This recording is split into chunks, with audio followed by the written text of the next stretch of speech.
So I bought a brand new Samsung phone, two of them, and I couldn't get that OK Google Ding sound to work.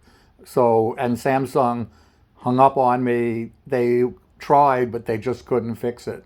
I kept saying it wasn't the OK Google problem, it was the phone settings.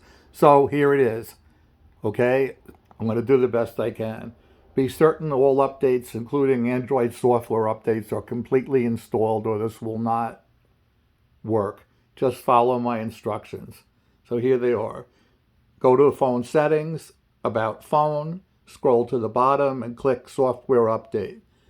So that'll update all the software. When complete, go back to settings, about phone, software update. Keep repeating software update until the phone says your software is up to date. All right, now you're ready to do what's going to fix it.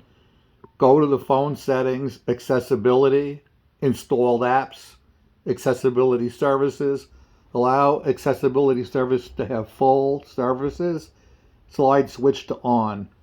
So that's it. My new Samsung S21 Ultra 5G was vibrating, not beeping.